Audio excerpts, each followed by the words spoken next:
President Sebo Jebaliko Kiria muli mutya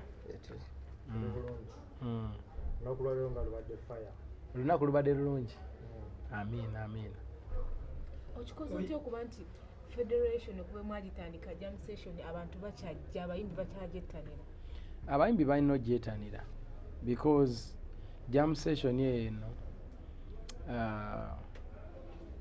eyamba kwetulabira how our friends are doing okitegedde omulamu ogwagituteesaawo kulaba ku makwano baffe bakola bali batya obulamu buli butya okusitula ku bato okusapootinga ku baliwo okulaba ku bakadde abaaliwo okulaba ku bakwano baffe abadde bagoinga through some challenges nga bwomanyi mbulamu nti mubaamu okwambuka n'okukka mubaamu ups and downs in different abantu balwala abantu bafiirwa abantu bafiisa abantu bafa like wabaawo bingi nnyo naye bwe tuba tusobola okumiitinga once a week nga tulina we twemiitinga ng'abayimbi ne tunyumyamu ne twesheekingako ku mukono at least ebintu tebibeeranga bwe byandibadde we help each other kubanga ffe twemanya ebizibu byaffe okusingira ddala.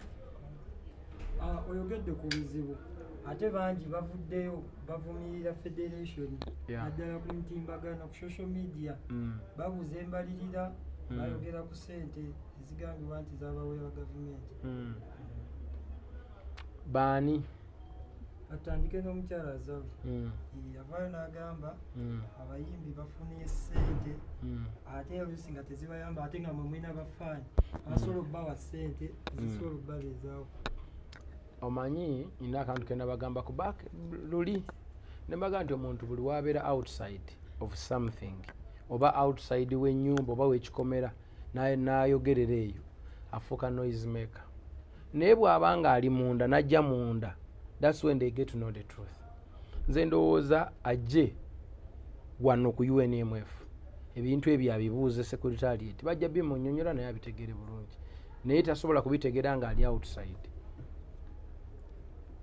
What I'm trying to mean ataliwo tagirwa muti nawe okimanyi oli musajja muganda.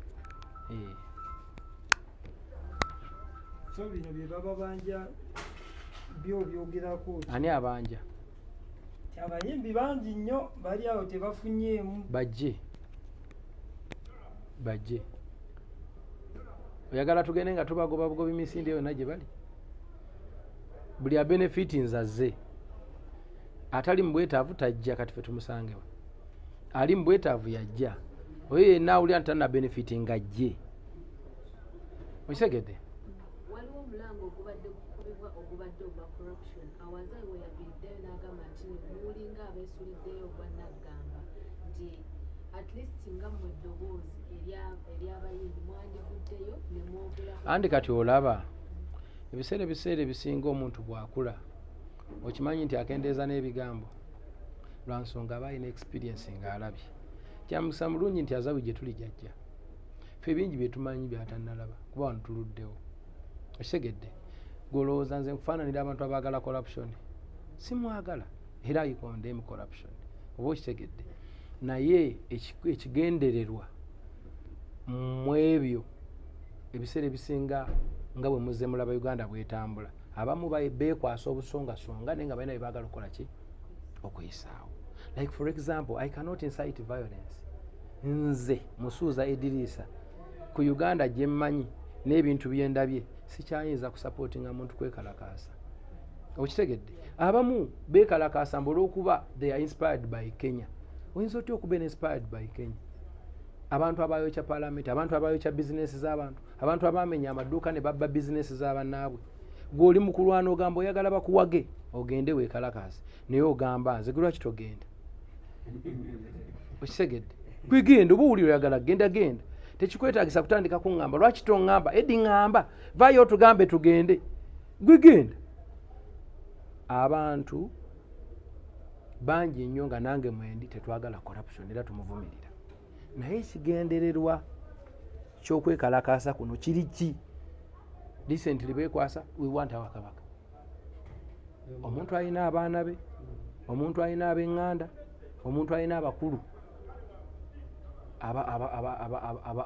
abamukolera oba abatambuza kingdom bo balyokke kuba bamanyi ekigenda mu maaso. Gw'ovuddeyo yonna gy'ovudde nti tumwetaaga kati yazaaha lwagize nti kati ayitwa corruption bwe banamala nga baga nti Anita must go kati Anita bwagenda aha ki ekiddako okitegedde so nze siri musiru butamanya nti abaagala okwekalakaasa we bali naye ate n'abataagala nabo bakola ki ate bonna mbasaavinga oba okitegedde bonna mbasaavinga abantu bateeka bizinesi zaabwe ku makubo gwe mwe mujje muzirinyemu mumenye ate abo bo mukwate mutandika okukuma ebibiri timwokya ebizimbe by'abantu bo baddewa so I cannot come out nentandika okugamba abantu nti bannange tugende twekalakase we should protest. I cannot promote that.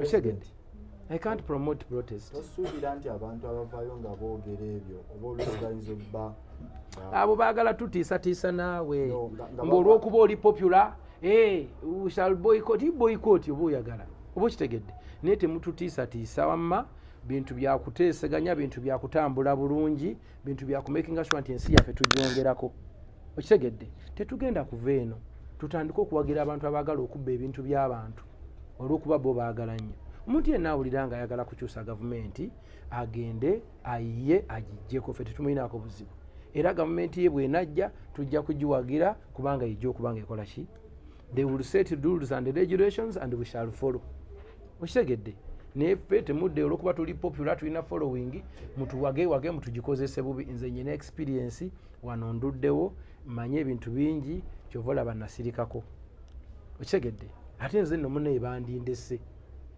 kuba ate banangira nyina nze mmanyi nnyo bino ebintu simanyi balimu ebyo byonna musimanyi struggle ffe twagisookamu olowooza lwaki nabivaamu nze nyina bye mmanyi byesobola kuvayo kwogera kuba ate bwe naayogera njja bonoonera n'ekintu kyammwe so mundeke nze ntambule nga bwe nyina okutambula ayagala okukola ebintu byekola ayagala okwekalakasa gwamanyi ayagala okukyusa gavumenti gwamanyi kola ebibyo nange nkola ebyani ebyange ekyo kyenyinza okugamba kweyo ensonga ennyini gyogambye nti wabisookamu olumanyi some people were like nga abamu baagala okulaba ku kenzo oli owa system bolongo mukwano gwange nze navaayo nenteeka obubaka mu nnyimba era bweziri awulira nga ayagala kuwulira ddoboozi lyange kwata ennyimba ezo zikyalinge buli wamu eryo ddoboozi lyange alina obubaka obwo bwange oba okitegedde naye nze ekikwatagana n'okuddaawo nzire mabega wa Bobi Wine nze naye twamala kuba tanneetaaga senga yali anneetaaga senga ye akimanyi okitegedde senga yali atwetaaga bangi nnyo senga yali abeetaaga senga ali nabo okitegedde naye nze naye twakola ki era nkubulya mukwano gwange gwayagala okunkyawa mbu olw'okuba siwagidde Bobi Wine mukwano nkyawa nze naye twamala nkola byange akola ebibye okitegedde ekyo kiri kiriya simulinaako buzibu agendewa mu maaso naye mukwano tontiisatiisa muntiisatiisa nze wama okitegedde I'm not here to incite violence. I'm a very peaceful man. I love my country. I wish my people well. Nze nkimanyi nti one time okulembeze bujja kukyuka nga Mukama akoze eki ayagadde era busobola n'okukyuka nga mmwe mwekuŋŋanyiza ne muwera bangi ne mubukyusa mu ngeri yonna era bwe munaabukyusa tujja kubawagira mugende mu maaso naye temunsaba nze okugamba munveyo ntandika okugamba abantu bagende beekalakaasi. I will not do that. Uncle Eddie, tuvaawo tutya wano kuba tulaba abayimbi batandise okuteekebwa mu kutiisibwa. Abayimbi abamu bali timid babeerawo ne bakankana gwe ng'ovudde okutunula kwabo abaagala okugenda okukola ebikyamu abantu abalala bagamba ki abantu baffe eno Uganda erimu abantu emiliyoni 10 olmost ameka bo bagamba ki ati bagamba mmwe abalina eddoboozi eryamwanguke mukwano gwange teri atalina ddoboozi naawe olirina gweokozeewo ki okitegedde buli omu akola ekyasobola okitegedde buli omu akola ekyakola ki kyasobola okulaba nga mukola bye mwagala naye nze nga musuuza manyi nti I have to protect all my people. I'm protecting my country. Sisobola kukozesa ddoboozi Mukama lyampa likozesa buki bubi oba okitegeera. However much tulina bingi bye tutakkiriziganyaamu na bigenda mu maaso ffenna naye ate tusobola kwonoona nsi yo for the sake of simanyi what okitegedde. Olina okulowooza ku bantu bangi. Nze nnyimbira abantu bangi, nyimbira oyo n'oli, nyimbira ono n'ono, bo bagamba ki? Industry eno giruddemu experience ogirina akadde kana abayimbi ke balimu abayimbi be bamanya abali timidi babeere fe we are not osegedde si mu bubi naye mukwano gwange gwompagira inciting violence mbantu tekiriyo so saagala mutunuulire Twitter, mutunuulire Facebook, mutunuulire TikTok, mulowooza ensi ekomaawo. Ensi tekoma ku TikTok mukwano gwange. Okisegedde ekitu ekirala kino nkikuddira mu maaso ga kamera zino zonna. Sisobola kuwagira abantu bansi yange ku chansi yaabwe dde mabega emyaka 10 Mukama bali wa kukyusa buyinza ali bukyusa era tujja tambula. Okisegedde saagala mudde mukumbuuza bibuuzo ebyo esaidi yange mugifunye. Buli yeetaaga okumanya ebintu bino atemanga katambi ako n'ayongerayo. I will not incite violence. Kali tubulidde emabega kaawo olinayo walinga opafominga n'ogamba nti munnaye ogenda kuwummula endongo. What would it came to your mind okugamba nti munnaye ogenda kuwummula ebyokoze obikoze taata oyagala girekera abantu abala younger generation bagitwalaganye. Abantu bange nabasabye ne mbagamba ne kampummule mu kontinedda nedda naye tekijja soboka naye simanyi that is a topic for another day. Just kyenjagadde okujja mu ddiiro omanyi zino kamera nyingi nnyo mugenda kuteeka ku TVs ku YouTube. Saagala munnayuganda yenna addamu kusuubira nti nze musuuza nsobola okuvaayo n'incitinga violence, nsobola okuvaayo nenjogera ku butali bubativu ku nsonga yonna to make awareness singa mba ntegedde ekigenda mu maaso. Naye baganda baffe bangi bemulaba bali ku perola bamufe ebintu bino saagala kwogera nonsense anyway kubanga nja kudda ate nnyononda eddiiro z'abantu buli omu alina engeri gy'alyamu nenze mundeke. Thank you. President katono nnyo olunaku olw'ejjo maama w'omugenzi radio yatutegeezezza nti olina enteekaagana gye wali wakula naye kyewamusuubiza kuba ettaka eriwo kati awo okuva ku nju nebamuziika omugenzi nti balitwala nyini wagenda zimbawo naye agezezaako okunonya mu ngeri zonna takufuna ate akasente akeetagisa kangi nnyo obukadde 350. First and foremost obukadde 350 bulungi. Nze maama radio yantuukirira ne Frank naye ngezaako n'okkubira nannyini ettaka eryo enjogera naye naye nga oli olw'okuba amanyi nti nalina demand ate ali between radio naye amaloboozi galiwa waggulu. So nengezaako okulaba nti mbaako wentuukatuuka tusobole okulaba nga tukola ki tuyamba. Oluusi wetusinaba kupenetratinga naye nga I tried my level best era n'omusajja nemukubira essimu okisegedde. So those steps must be appreciated unless otherwise. Okay, akataleke kakamu twalabako ko wano producer Didi olwokubiri oluwedde ng'alabika nga ali ku kijjulo mu room emu ya restaurant. Sebo abataamulaba bali abagenda banga balaba ku screen beetaaga okumanya bwamututte mu rehabilitation obanga omuyambako okubanga ava mu mbeera gy'alimu oba yali azze kukyalako. Didi mulwadde era tumukolera kye tusobola okulaba nti asobola okuva mu mbeera omwali ng'afuna obujjanjabi. Tugezaako era wano yali azze kulaba ku bayimbi naba entertainer banne okulaba nti nno bamulabako naye alaba ku jam session nakuba engeri gyali mugonvugonvu ne mugamba omanyi don't spend a lot of time here dayeko okoleki owummuleya.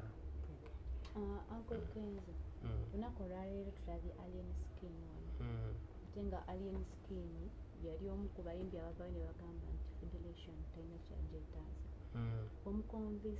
Bali bamubuuza abantu bangi baliyo bali intimidated.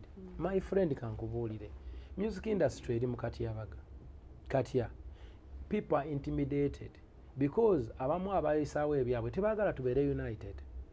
Oshegedde bonna batutya ku side zonna tebaagala bayimbi babeere bumu nga tuteesa kimu balina okulwana okulaba nti babaawula kyova olaba bagenda oli naayita mu politics okusobola okukyaya abawagizi.